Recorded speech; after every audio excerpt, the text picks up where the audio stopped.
All right, sorry guys, the debate's starting. The Performing Arts Center at the University of Texas, Rio Grande Valley in Edinburgh for the Texas Governor's Debate. And we are so happy that you're joining us tonight. I am your host, Britt Moreno, anchor at KXAN in Austin. This debate is airing live from El Paso to Tyler and from Amarillo to Brownsville, carried by 14 Nexstar Media Group stations in Texas, as well as 5 partner TV stations. And we want y'all to join in the conversation on social media. Use Absolutely. the hashtag TXGovDebate. You'll see it there at the bottom of your screen. You're all here to watch these two men share their vision for the state of Texas. Asking the questions tonight are panelists. From KSAT in San Antonio, anchor Steve Spriester. My colleague at KXAN, anchor Sally Hernandez. And from the Dallas Morning News, political writer Gromer Jeffers. Candidates, let's briefly go over the rules for tonight. Each candidate will have 60 seconds for each question. If there are follow-ups, candidates will then have 30 seconds, and there will be up to 30 seconds allowed. At the end of the debate, each candidate will have 30 seconds for closing statements, and when your time is up, you're going to hear this bell. And with that, let's get started. I'm going to send it over to my colleague Sally with the first question. Britt, thank you. And again, thank you both for being here tonight. I can tell it's going to be an exciting night. Got a lot of questions to ask you both, but I just want to remind you, please pay attention to the time cues. This way, you're not talking over each other and I don't have to interrupt you, and our viewers at home can hear your answers tonight. Let's get to it. Immigration. Immigration issues are especially relevant here in the Rio Grande Valley. For years, U.S. Customs and Border Protection has ranked it as the #1 area for migrants crossing illegally along the entire southwestern border. Many communities here have suffered enormous monetary costs. Governor Abbott, let's start with you, and you have 60 seconds with this question. What would you do to alleviate the financial burden placed on these communities? He hasn't done We've it. been working to respond to the disaster caused by the Biden administration that has caused such an economic burden on these communities. Farms and ranches are run over, communities are disrupted, homes that are invaded.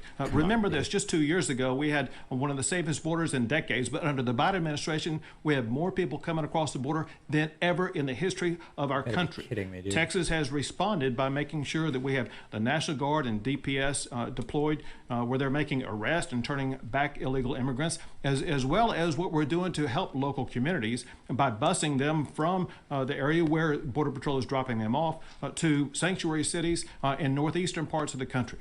But what we're doing is making sure that we are keeping our community safe, and this is completely different than the way things would be under Beto, because he said months ago, there is no problem on the border. He said that he would reduce immigration enforcement. He even said that 95% of people come across the border illegally, he would allow to stay. Okay, Mr. O'Rourke, I want to give you a chance to respond. And let me just repeat the question first for our viewers and for you.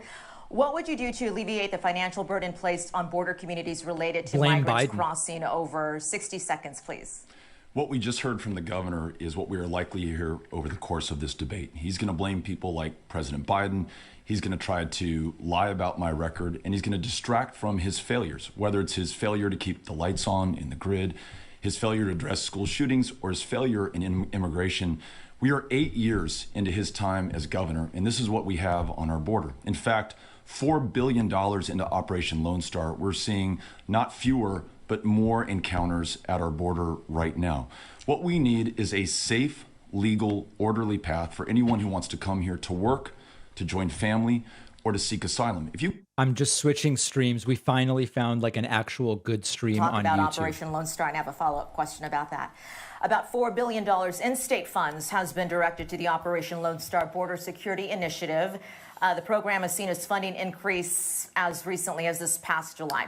So the question, Governor, and 30 seconds if you can to answer this, should more money be allocated towards Operation Lone Star? And if so, Governor, how much?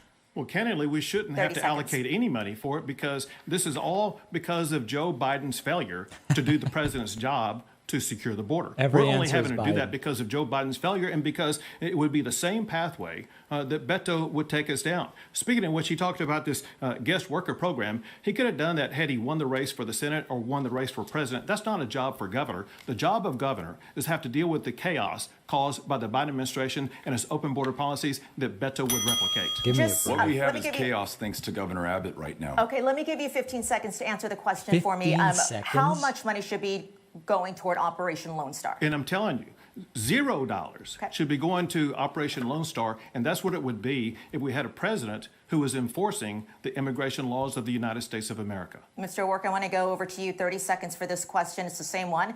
Should more money be allocated towards Operation? Can anyone count Joe Biden mentions? Really failed. The numbers are in. We're seeing not fewer but more engagements at our border. When the governor spent $4 billion of our tax dollars on what has turned out to be political theater for his political career, he promised us that it would deter people from coming to this country. We've only seen more people come. Now they get a bus ride to Chicago or Washington, D.C. or New York. We don't need any more stunts. We need solutions. We need those coming here to follow our laws. We need to make sure our laws follow our Thank values. you, Sally, can I Mr. respond to O'Rourke. that, please? I'll give you 15 seconds, Disastrous Sure. format. So these are efforts to protect our state. There is a record amount of fentanyl coming across the border. This deadly. Texas law enforcement has seized enough fentanyl to kill every man, woman, and child in the entire country. And this is because Okay. of Joe Biden's Thank you, policies. Governor Abbott. I Biden assure again. you we have a lot of questions, a lot of topics to get to, and Steve has the next one. Thank you, Sally, and thank you, gentlemen, for both being here tonight. Sorry to interrupt once more, guys. This debate format is a disaster. You can learn nothing. 15-second rebuttals. Come on, guys. Let them talk. Speaking at a March rally in College Station.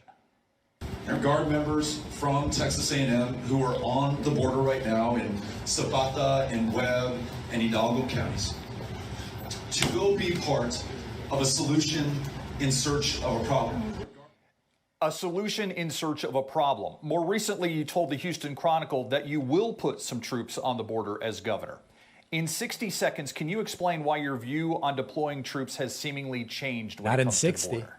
It hasn't. I've actually been to Zapata and Webb and to Maverick counties and listened to these members of the Guard who had less than a week to say goodbye to their families and to their careers and into their communities to be part of the governor's political theater. Those aren't my words. Those are their words. So far, we've lost the lives of 8 Guard members. 4 of them have taken their lives, and 4 of them have died in questionable circumstances, none of whom, by the way, was killed by anybody coming in to this country. These Guard members say they have no powers to arrest or detain anybody. 10,000 Guard members, $4 billion, and it's been a complete failure, much as everything that the governor has done has been a failure for this state. What we need are solutions, not more stunts. Where we can have a strategic deployment on a voluntary basis for Guard members, let's do that. I've been consistent on that. Where we can partner with local sheriffs, with DPS troopers, let's do that. But we need to work on things like a Texas-based guest worker program to meet labor needs in our communities and ensure that our laws match our values. Thank you, Mr. O'Rourke. Governor, I want to talk to you. You talked about migrants and the busing of migrants. Many migrant advocates and Democratic elected officials have expressed concerns about the treatment of migrants being bused from Texas to other states and cities. Here's New York Mayor Eric Adams talking about that just last week. Yeah. And when we reached out to Governor Abbott and stated, can we coordinate? Can we identify, who's traveling here, that we don't have to guess this? They refused to do so. The White House has called this a political stunt. Governor Abbott, is this a political stunt? And has there been coordination with the states and cities these migrants are being taken to? And if not, why not? You have 60 seconds, sir. So this operation began after meeting with local officials, sheriffs, mayors, police chiefs, and county judges, Local where they where? were overrun with the number of migrants that Border Patrol had dumped into their tiny little communities. They needed relief, and busing was one of the ways of providing them relief, and thus began the process of busing the migrants to cities that self-identified as sanctuary cities. Mayor Adams has never called my office, never talked to anybody in my administration, and so what he's saying is just flat out false. There has been communication between non-governmental organizations in Texas as well as the ultimate location, whether it be Washington, D.C. or New York. But going back to what Beto said, what you showed on video earlier was what happens throughout this entire campaign where Beto continues to flip-flop on issue after issue after issue. He's flip-flopped on the border issue. He's flip-flopped on the energy issue, such as energy jobs and the Green New Deal. He's flip-flopped on defunding the police. Where there's one... Even if this were true, I'd rather the guy who changes his opinion than the guy who destroys the state. Your office. Correct. Thank you. Mr. O'Rourke, I want to follow up on this. You've called the busing of migrants a political stunt as well. Why shouldn't sanctuary cities share the burden of what's happening on the Texas border? You have 30 seconds. Look, I live on the border. No one cares more about the security and safety of the border than those who are raising our children there. I also served as a city council member there. And in my time working with law enforcement, working with state and federal partners, we were able to help make El Paso, Texas, one of the safest cities in the United States of America. It's because we were looking at solutions instead of these stunts. I just want to remind everyone, this guy's been governor for 8 years, and this is where we are today. Some of the worst levels of engagement, encounters, fentanyl trafficking, and human smuggling that we've seen. That's the result of stunts instead of solutions. Stick to the time, please. Thank you. Steve, I got to respond to what he just said. Absolutely. I'll give you 15 seconds. He mentioned El Paso. The fact of the matter is that El Paso mayor, a Democrat, the El Paso City Council, Democrats, they are now busing more people than the state of Texas is busing. And he's not calling them out for them busing people to other regions. Different program. It is apples to oranges. And I'll tell you, this hateful rhetoric, this treating human beings as political pawns, talking about invasions in Texas, Texans defending themselves, that's how people get killed at the Walmart in El Paso. The gentleman in Hudspeth that we just learned about yesterday. This is incredibly dangerous for Texas and is not reflective of our values. Terrorism. Okay, Governor, I want to give you 30 seconds to respond to those charges. Sure. I mean, it's clear that Beto just wants to perpetuate the open border policies and mischaracterize exactly what's going on. Yeah, there is no such policy. That the city of El Paso, because they are so overwhelmed by Joe Biden's open border policies, they too are having to bus migrants out of their communities because they have no way of keeping them there. That's what we're trying to do to help our local communities and make sure that we are going to lighten the load. No one is for open borders, not the least of us who actually live on the borders. This is the kind of stunt. There's 3 participants, Abbott, O'Rourke, and the Bell. For you, Governor Abbott, and it's on the busing question. These migrants are being sent to states and cities with Democratic leadership. Why aren't these migrants being sent to so-called sanctuary cities in Republican-led states like New Orleans or Metro Atlanta? You have 30 seconds. So again, because these cities of New York and Washington, D.C. and Chicago are so large and have the infrastructure that's available, they have the capability of accommodating the number of migrants that are being sent better than these other cities that you talked about.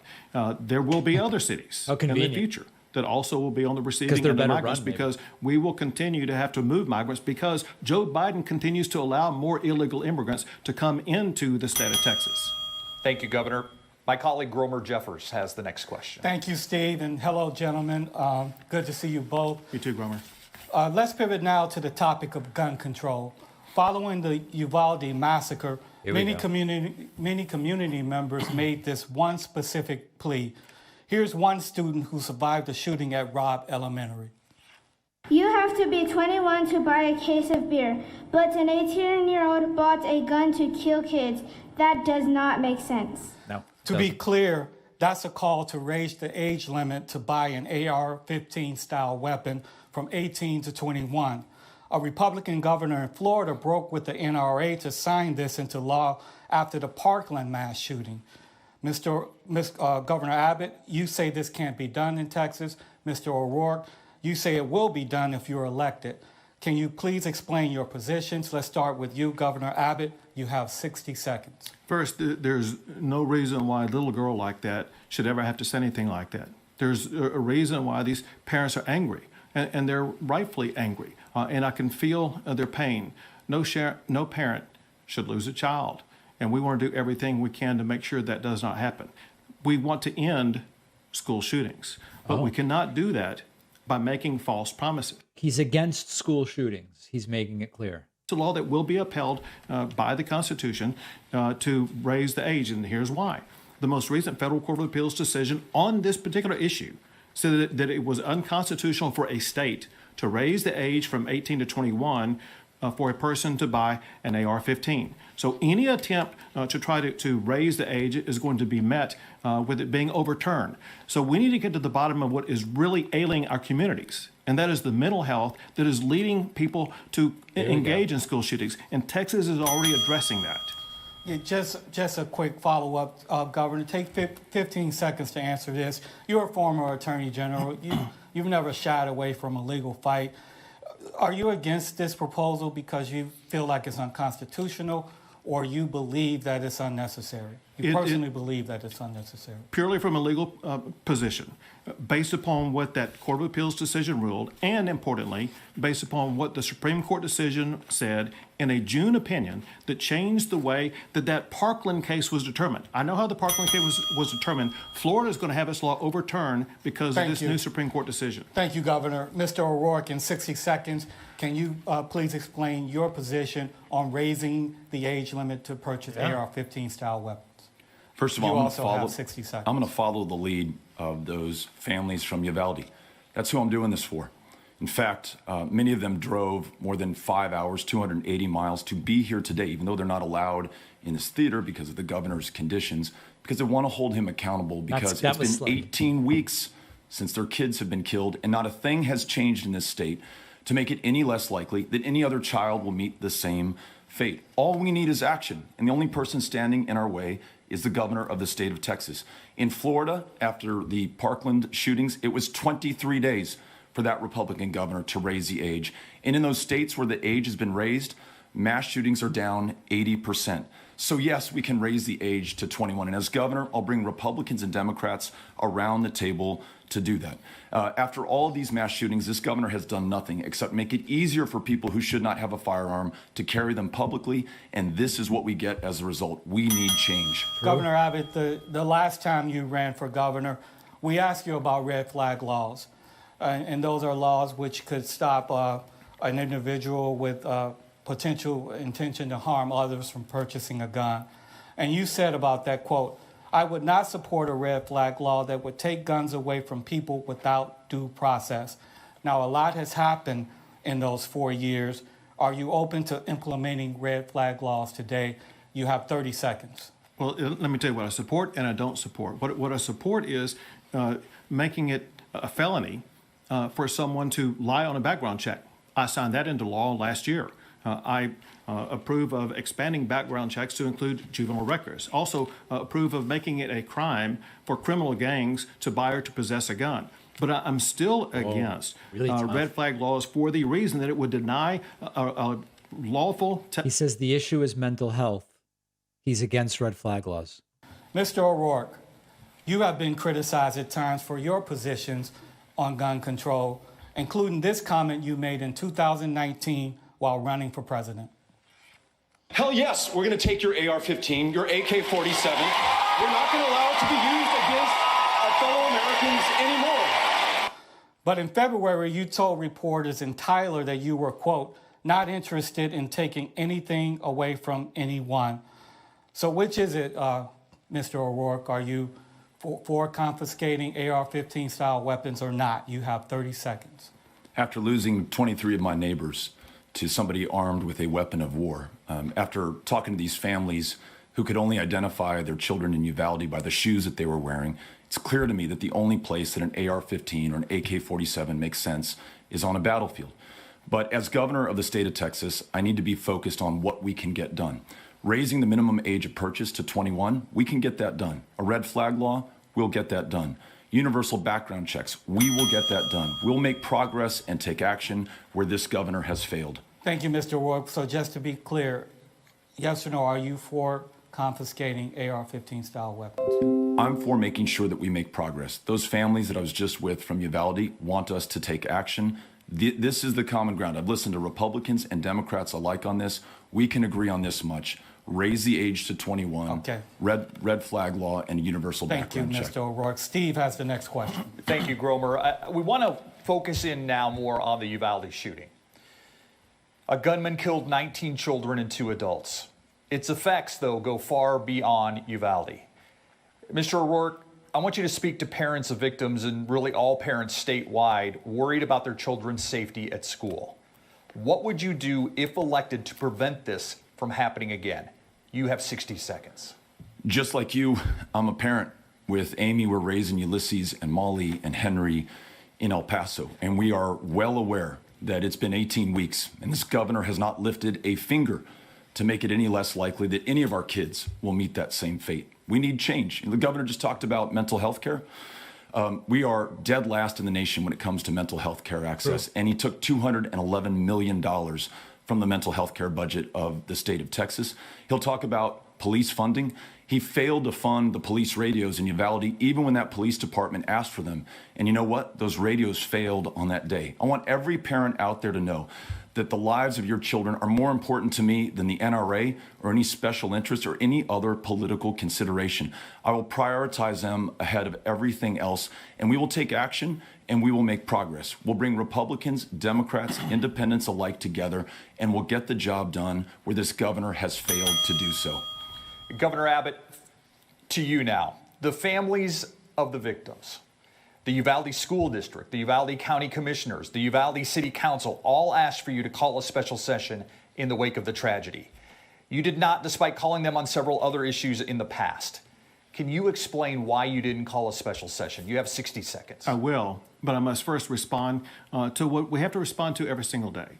Beto's campaign continues to spew lies and false information. He said two things that are completely false. He said that we're last in mental health care. The fact of the matter is Texas is now 27th in mental health care because of funding that I provided. Texas has provided more than $25 billion for mental health care in the last 3 sessions. He also said that we did not fund police radios in Uvalde. Completely false. We provided $1.6 million for Uvalde alone for their police radio systems since I've been governor. So Beto continues to provide false information. What I want to make sure that the leaders in Uvalde know is, as we've shown, we don't need to call a special session in order to take action.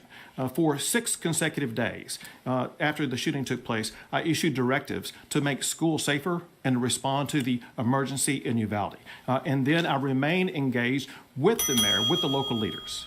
It could have been worse. That's what you told those families. That's what you told that community, and you have done nothing to help them. Mr. O'Rourke, we're not done with this topic yet, so you will have your say.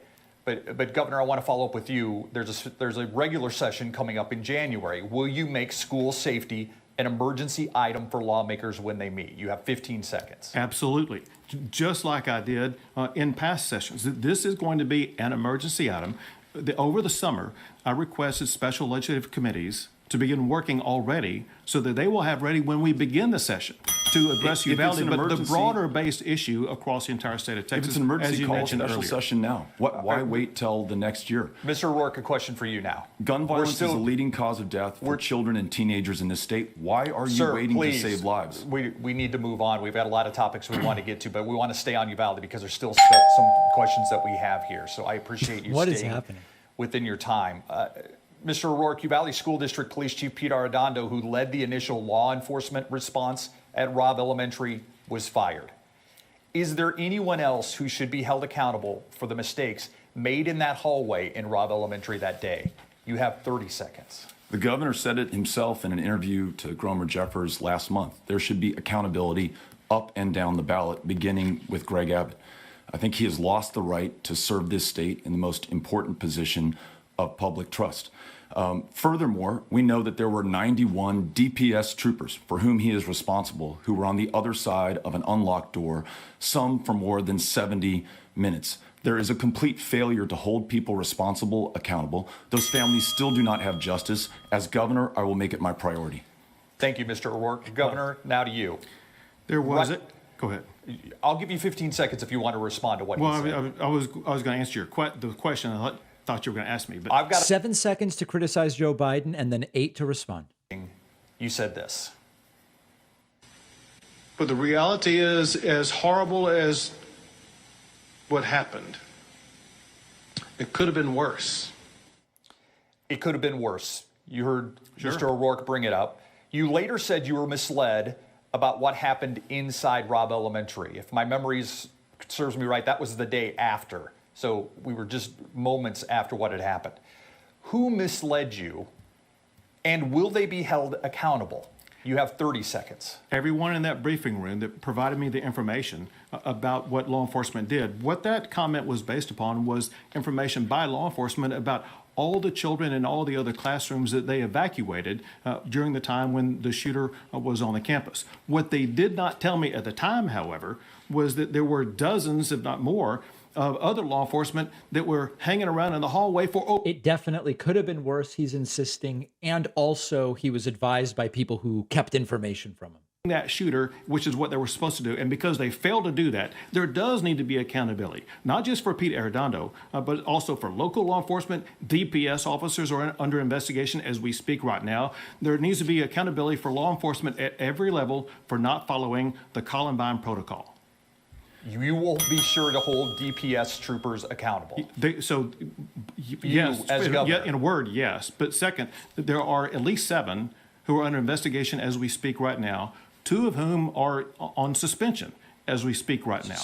And so I expect DPS officers and law enforcement across the state to follow the Columbine protocol. Governor, the buck stops on your desk. You blame everyone else. You blame Joe Biden for other issues. We need to move on. You we need to move on topics. And actually, Sally Sally will ask the next question. I do, and I think you're both going to want to talk about this next topic. It's the topic of abortion. A recent Next Star, Emerson College, and the Hill poll shows more than half of those polls say we're learning they nothing. are more likely to vote in this election because of the overturning of Roe versus Wade. You both are very outspoken on this issue, but what I want to do tonight is really drill down on specifics. Governor Abbott, you recently sat down with my friend Gromer over here, and you talked about what women can do if they are victims of rape or incest. And here's a clip of that interview. Those victims can access health care immediately, as well as to report it. Both of those have very meaningful consequences. By accessing health care immediately, they can get the Plan B pill that can prevent a pregnancy from occurring in the first place. Some healthcare advocates say emergency contraception... Guys, they'll allow you to report that you were raped, okay? Why aren't you thanking them? ...women to afford. And trauma could prevent them from taking emergency contraception in the time frame that it's effective. So, Governor, we're going to start with you. With these concerns that I just laid out, is emergency contraception a viable alternative to abortion for victims of rape and incest? And you have 60 seconds, sir. Sure. So to directly answer the topics that you raised, on the availability of it, it's incumbent upon the state of Texas to make sure that it is readily available. For those who are victims of sexual assault or survivors of sexual assault, the state of Texas pays for that, whether it be at a hospital, at a clinic, or for someone who gets a prescription because of it. And so not only should be readily available, but the state of Texas is going to pay for it to make sure that it is available for them. But Governor, 30 seconds, or I'll give you 30 seconds to answer this one. I still want to know, is Plan B the alternative when it comes to somebody who is pregnant from rape or incest? Well, it depends on what you mean by alternative. An alternative, obviously, is to do what we can to assist and aid the victim. And that is to help get them. Plan B works within a couple days. As you guys all know, many women don't know they're pregnant for 4 to 6 weeks. They're going to know that the state, through our Alternatives to Abortion program, provides living assistance, baby supplies, all kinds of things that can help them. Also, we've increased funding for prenatal and postpartum care. Thank you, Governor. Mr. O'Rourke, we're going to stay on the topic of abortion here. Governor Abbott has said that you support abortion on demand. Do you support any limit on when a woman can't have an abortion? In 60 seconds for this question. This election is about reproductive freedom. If you care about this, you need to turn out and vote. I will fight to make sure that every woman in Texas can make her own decisions about her own body, her own future, and her own health care. And I will work with the legislature and my fellow Texans to return us to the standard that Texas women won in the first place, Roe versus Wade. That's the standard that answers your question. But I've got to respond to this silliness on Plan B, this comment he made about eliminating rape in the state of Texas. This is an attack on women. More women have been raped in the state of Texas than any other state. There are 3,000 untested rape kits at DPS headquarters, meaning that our ability to bring rapists to justice has declined by half on this governor's watch, and it's arguable that rapists enjoy more victims because more rights under Greg Abbott than their victims do, because they can sue the families of their victims if they help their victim get an abortion, and me able to win a $10,000 bounty in the process. Thank you. Mr. O'Rourke, I'll give you a chance to respond, Governor. 30 seconds. So once again, I'm going to be doing this a lot. I have to point out a misstatement by Beto. I signed a law that eliminated the rape kit test backlog at the Texas Department of Public Safety.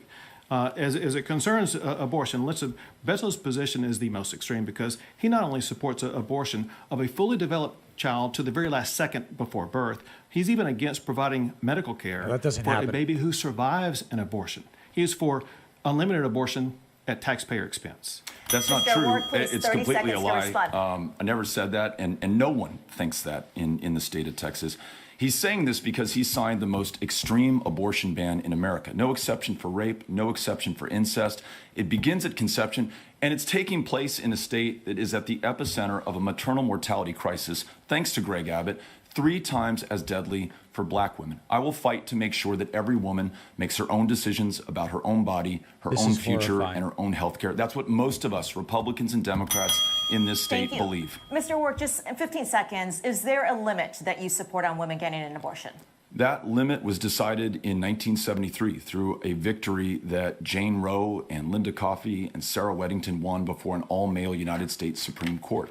I want us to return to that. It was the law of the land for nearly 50 years until we had the most extreme abortion ban in the country. Gromer has the next question. Thanks, Sally. Let's move to law enforcement. Mr. O'Rourke, you have been accused by Governor Abbott of supporting efforts to defund police. He may have mentioned it tonight, actually. Here's a chance for you to set the record straight.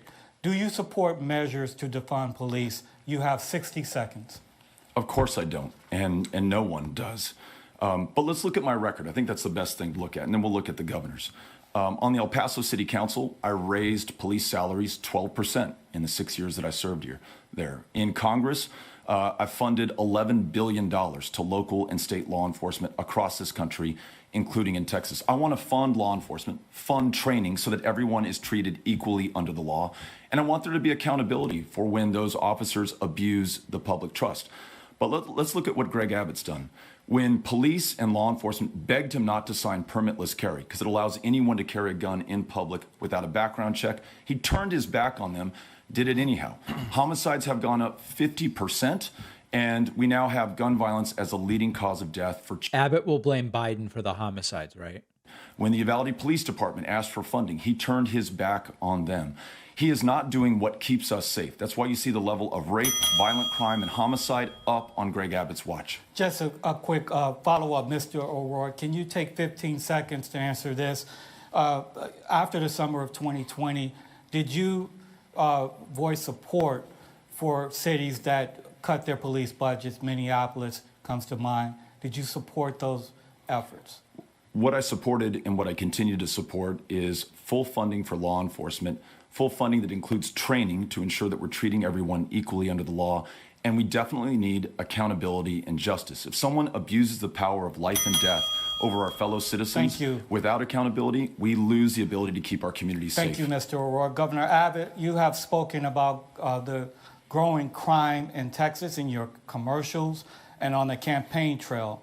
You've been governor for more than 7 years. So why is crime up? Don't you bear some of the responsibility? Because of Biden. So I'll fully answer that question. Let me first... You have 60 seconds, by the way. Let me reply, and that is, once again, Beto misleads by saying that we denied Uvalde Police Department any money. We've answered every call they've ever made to make sure they have whatever funding they need. And Beto clearly said that in response to Minneapolis, that he supports their idea of defunding and dismantling police. And I got to add this. He didn't say a word to criticize the city of Austin that defunded their police by more than $100 million. The law I passed will prevent any city from defunding the police because in Texas, we support our law enforcement officers, period. The reason why there's been a rise in crime in some areas, Gomer, is because of another issue we're working on. And that's what's happening in Harris County and some other counties where in Harris County, they have these easy bail policies that Beto supports, which is cashless bail, that is letting dangerous criminals, such as people recently convicted of murder last year, back out on the streets now who killed a police officer recently in Houston, Texas. Governor, take 15 seconds to answer this again. You've been governor for 7 years. Crime is up. Do you bear any responsibility for that? So let me again explain what happened. In Austin, after they defunded the police, the year after that, they had the highest number of murders ever. In Harris County, where they have this easy bail policy, in the past couple of years, there have been hundreds of people killed by people let out on bail who had been previously arrested for murder. Thank you, Governor. Our next topic comes from one of our... His answer is no. He doesn't take any responsibility. Yes, Gromer, thank you so much. Candidates, I have our first viewer question for you. And just so you know, we use this as a jumping off point to then craft our own question for you. So here is Douglas Tyler out of Hayes County with his question. Douglas. Governor, what steps would you take to ensure that there's not another ERCOT failure like we had during the winter of 2021? How would you increase the generation capacity and reliability? Oh, God. Is it time for Texas to face reality and join the rest of the country in the cooperative grid system? It kind of is. Okay, clearly Douglas asked a lot of questions about the grid. Many Texans have similar questions, so we're going to break them down one by one. And for that, I will send it back over to my colleague, Steve. Thank you, Britt. And I want to thank Douglas for that question. And Governor Abbott, first for you. Following the outages in February of 2021, the legislature passed 18 different pieces of legislation aimed at improving the grid. An energy expert, Ed Hers from the University of Houston, said last month, quote, "No question the grid's better than it was at this time last year. The governor says it's never been more reliable. But if you're getting up off the floor, any kind of movement is better than what it was." Fair. End quote. Governor Abbott, what do you make of that assessment of the state grid? Are you confident in its reliability? You have 60 seconds. Very confident. And in fact, I even guaranteed the power would stay on before we faced that winter afterwards. When Beto was campaigning saying that the grid was going to fail in the winter and summer, his campaign hopes fell apart because the laws that I signed did secure the grid. Ever since I signed those reform laws, no Texan has lost power because of the Texas power grid. And know this, Steve, and that is this summer we set 11 new all-time records for heat.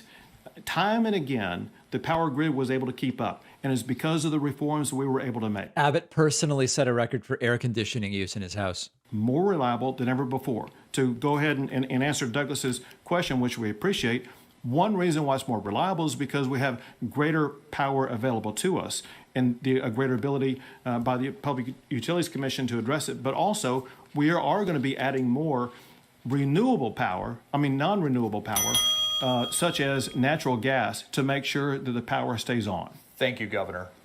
Mr. O'Rourke, same question. You know, there hasn't been any major issues with the grid, with outages since the winter of 2021. What do you make of the changes that Governor Abbott and the legislature put in to make the grid more reliable? They say more reliable. What would you do differently? You have 60 seconds. Governor Abbott's grid failure is part of a pattern over these last 8 years. Warned about, for example, school violence and gun violence specifically against children, does nothing. Warned about problems within Child Protective Services, our foster care program, does nothing, and it gets worse. Warned before February 2021 that we had problems in the grid, he did nothing. When the blackout started, he ordered the price of electricity pegged at its highest allowable rate. Gas started trading at 200 times what it had sold for the day before.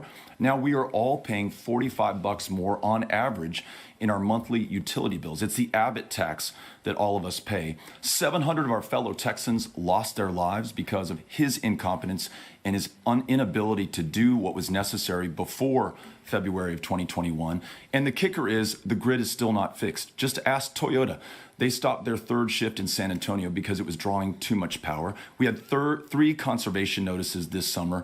We are not ready for this next winter. We need a governor who's going to do the right thing. Thank you, Mr. O'Rourke. Governor, I'll give you 30 seconds. Sure. All Beto does is fearmonger on this issue, when in reality, the grid is more resilient and reliable than it's ever been. Yeah, but that's still not very good. Importantly, Texans need to know this, and that is after Uri, after the reforms that we passed, Texas has one of the lowest electricity prices in the country, far below the national average and less than half of what the electricity price is in California. It's one of the fastest growing costs in the state of Texas. And when you look at our higher energy bills, our higher property taxes, $20 billion more under Greg Abbott, you see that he's the largest driver of inflation in the state of Texas right now. I'll give you 15 seconds, Governor. Sure. So he just makes this stuff up because, that's all fact. Again, the reality is the electricity cost in Texas remains one of the lowest in the entire United States of America and far lower than the national average. Ask the people who are paying it. Thank you, gentlemen. Sally has the next question. Got to talk about education tonight, gentlemen, okay? There's a lot of teachers who are watching and who would like to know the answer to this next question.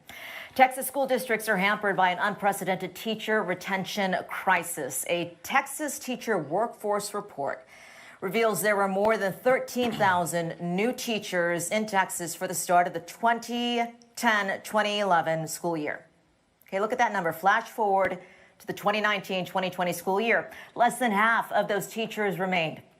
Former teachers cited everything from pay to burnout to safety as problems. Mr. O'Rourke, I want to start with you for this next question. How are you going to keep qualified teachers in the classroom? And you have 60 seconds. I mentioned earlier that Amy and I are raising our 3 children in El Paso, where they attend the world-class public schools there. And we know firsthand the important job that those educators do. And I want every educator out there to know that I've got your back. And I'm gonna make sure that we pay you enough not to work a second or a third job. Because of Greg Abbott, our teachers are underpaid on average by $7,500 a year. I'm going to ensure that you have more valuable classroom time to connect with those kids. So we're going to stop the STAR test and allow you to focus on drawing forth that lifelong love of learning from every child before you. For our retired teachers, I'll make sure you have a cost of living adjustment every single year going forward. You haven't had one in 18 years, 8 of those on Greg Abbott's watch. And most importantly, I will treat you with the dignity and respect that you have earned and that you deserve. You sacrifice and give so much to our kids and to this state. We need to make sure we're holding up our end of the bargain. As governor, I will. 30 seconds to respond to this follow-up. You say that you do support teachers. Do you support giving them a pay raise if you're elected? And if so, how are you going to pay for that? Absolutely, I want to give them a pay raise. I want to make sure, again, that they're not working that second or third job. What I propose to do, and there's Republican and Democratic support for this, is raise the state's share of school funding. Right now, we ask property taxpayers, the homeowners and renters out there, to shoulder the majority of the burden. I want to make sure that the state is shouldering its fair share. We do that, we can reduce your property taxes at home and provide more funding for our schools, increase teacher pay, and more per pupil funding in every district in Texas. Thank you, Mr. O'Rourke. Governor Abbott, same question. How are you going to keep qualified teachers in the classroom is the question. Can you answer that for me in 30 seconds? I will, but I got to say that raise the state share of education funding is exactly what we did both in 2019 and 2021. In fact, I provided more funding for education than any governor in Texas history. I provided more funding for teacher pay raises than any governor in Texas history. As we gather here tonight, Sally, the per pupil funding in the state of Texas is at the highest that's ever been. So we will work with the teachers to make sure. I created a new program. I can tell you about. I'm going to give you 30 more seconds. This is your 60-second answer. Go ahead. I created a new program. Have more time. That provides a 6-figure salary for teachers. More than $100,000. It was used very effectively and broadly in the Dallas County or Dallas Independent School District area, and it's catching on around the state. If teachers will dedicate themselves to be these master teachers, they will be able to earn a 6-figure salary. Educators watching tonight, 15 seconds or less, are you going to give them a pay raise if you are reelected? Yes, just as we have given them a pay raise in the past, we will continue those pay raises going forward. He's been governor for 8 years. There's still How many opportunities did he get to answer the question? Against their national counterparts. I'm Per pupil funding let me give you 15 seconds. down. Go ahead. I'll give you 15 seconds, but we can't talk over each other. Go ahead. Per pupil funding in this state is $4,000 less than our counterparts across the country. Educational attainment is at an all-time low pre-pandemic. In the average 4th grade classroom in Texas, most of those 4th graders could not read at grade Time is level. up, Mr. We need to O'Rourke. get the backs of those teachers. Time is up. We're going to go to Gromer for the next question. Thank you, Sally. The next 2 questions are personal questions directed to each of you only. There will be no opportunities for rebuttals. Wow. So let's start with you, Governor Abbott. University of Houston political scientist Brandon Rottinghouse said the following, quote, "In Texas politics, it's adapt or die. Greg Abbott didn't start his career as a right-wing Republican, but he certainly ended up there. Governor Abbott, you signed a law banning nearly all abortions without exceptions for rape or incest, and a law allowing the permitless carry of firearms. Critics, including some members of your own party, say you have moved too far to the right.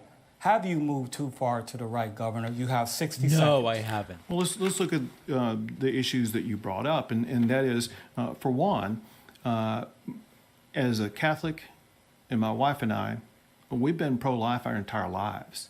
So much so that it grew even stronger when we adopted our daughter.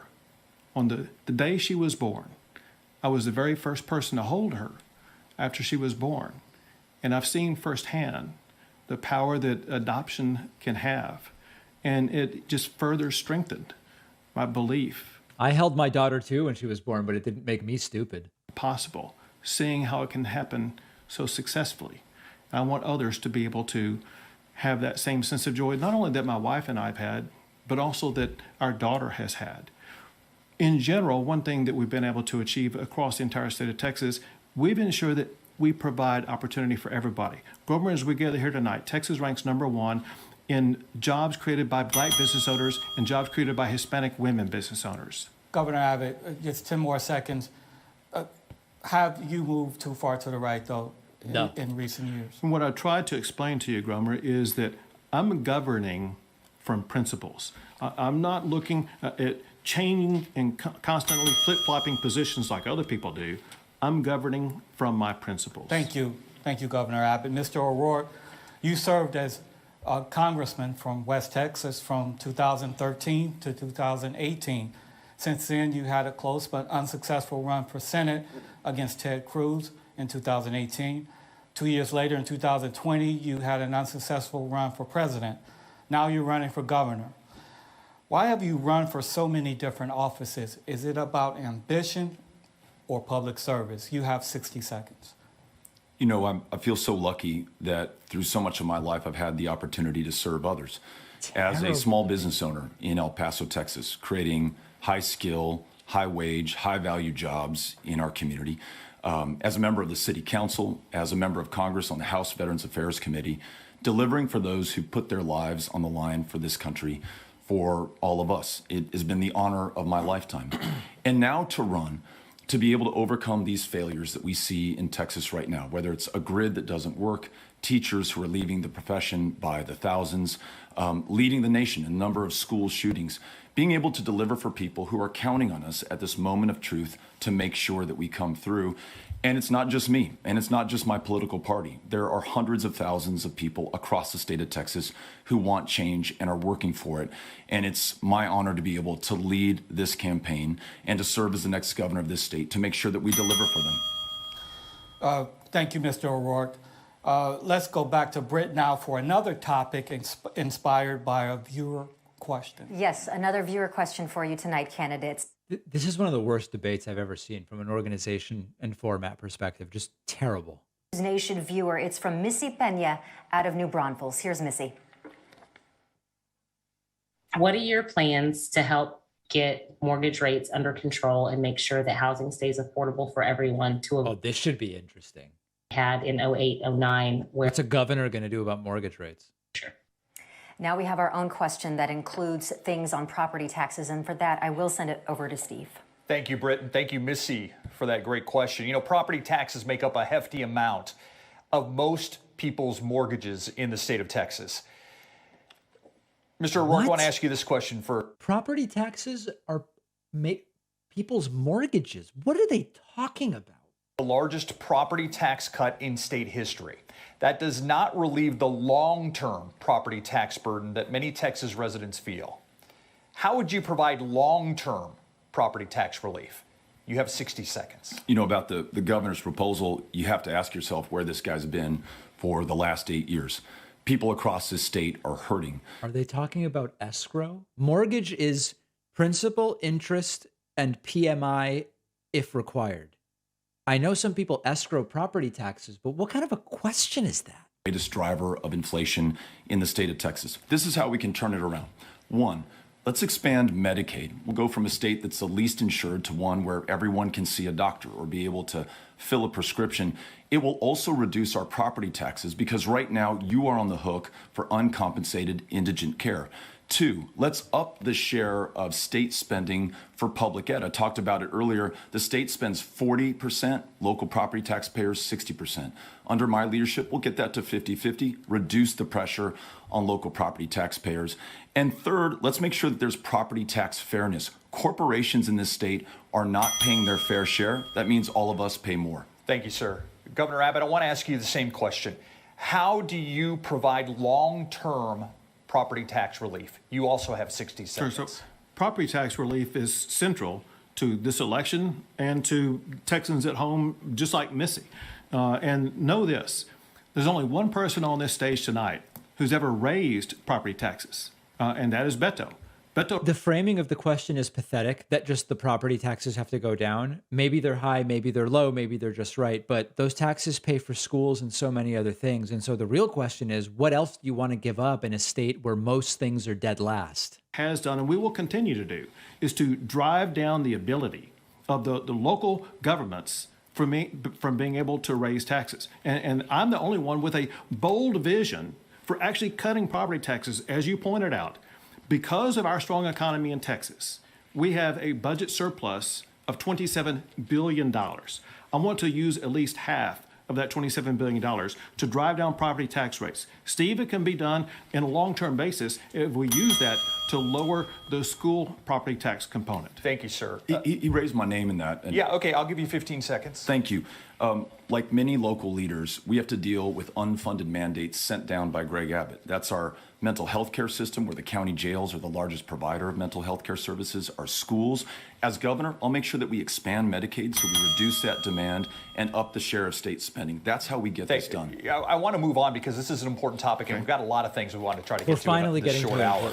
Mr. O'Rourke, you say you would take the burden off property tax owners by creating other revenue streams, most notably legalizing marijuana, expanding Medicaid, and closing loopholes enjoyed by commercial property owners. But how will you get those proposals through a Republican-controlled legislature? 30 seconds. Republicans and Democrats alike across this state want to make sure that we reduce property taxes. I think we all have a vested interest in that outcome. They also agree on common sense bipartisan solutions. Expanding Medicaid, all that means is getting $10 billion back of our federal income taxes to this state to reduce our property taxes. Why Greg Abbott has not done it when every border state has is beyond me. Making sure that we legalize marijuana so we no longer spend $500 million locking people up and forgo another $500 million in revenue, again, makes no sense. Thank you, Let's sir. legalize marijuana and get this done. We need to move on because I want to make sure that we give the governor a chance to answer my next question. Your campaign team has said since taking office, property taxes... They're too busy sticking to the format to let anyone actually answer questions. ...pace with rising property values that increase the taxes homeowners pay. How do you solve this problem without introducing additional revenue streams? You have 30 seconds. Sure. So one way that we have reduced property taxes is through those homestead exemptions. Another way that we've done it is by buying down the property tax rate at the school district level. And what I propose to do with this $13.5 billion, if not more, is to drive down those property tax rates even further. My goal is to eliminate the school property tax that's imposed in the state of Texas so that people can genuinely own their own home without being taxed out of it. Mr. O'Rourke, I want to give you 15 seconds. He's had 8 years to get this done. If it's such a good idea, why are we talking about another 4 years to accomplish that? I will reduce your property taxes as governor. This guy has raised them by $20 billion, 40% increase since he first took office. You want more property taxes, vote for Greg Abbott. Governor, I'm going to give you 15 seconds. So anybody who knows anything knows the state does not raise property taxes. The only reason why it would have gone up is because of valuations. That would mean that I get credit for the biggest enrichment that people have had. I will not take that. One thing we have to do to add on top of it, we need to reduce the appraisals. We've got to completely change the appraisal system. Thank you, sir. We're running out of time. Let's actually throw it over to Britt now. Thank you, and thank you, gentlemen. You made it. Folks, That's we're all out the of time time we have for questions tonight. And now it's time for your closing statement. So, Mr. O'Rourke, we'll start with you tonight. 30 seconds for your closing statement. Your time starts now. Thank you. Look, I don't think that Greg Abbott wakes up wanting to see children shot in their schools or for the grid to fail. but it's clear that he's incapable or unwilling to make the changes necessary to prioritize the lives of our fellow Texans. That's why it's on all of us to make sure that we have change at the ballot box this November 8th. I'll keep your lights on. I'll make sure that I keep your kids safe. We'll reduce property taxes, and we'll prioritize the lives of each and every single Texan in this state. Mr. O'Rourke, thank you so much. Now, Governor Abbott, your 30 seconds starts now. Texas ranks #1 for the most new jobs added since you reelected me. We're #1 for blue ribbon schools, #1 for tier 1 research universities, and #1 in so many categories. I'm running for reelection to keep Texas #1, to cut your property taxes, to secure the border, to keep dangerous criminals behind bars, and to keep deadly fentanyl off our streets. Together, we will keep Texas #1. Governor Abbott, thank you so much. And that concludes our debate tonight. I want to thank the candidates and our moderators for being here with us tonight and for participating. I also want to thank the University of Texas Rio Grande Valley for hosting us here in South Texas tonight. Wow. Up next, you will be able to watch the Texas governor's race post-debate speech. Now, you can watch this online or right here. If you don't see it, check your local listing. Thank you so much for joining us tonight. And to all of Texas, good night and take care. What a nightmare debate. I mean, honestly, just like a terrible debate. Really, really, really bad. The format was bad. Just everything about it was bad. It's like, what's the point of the debate if you just obsess with an arbitrary format and you don't let anybody actually talk about the questions? I don't even know what to tell you guys. I really don't.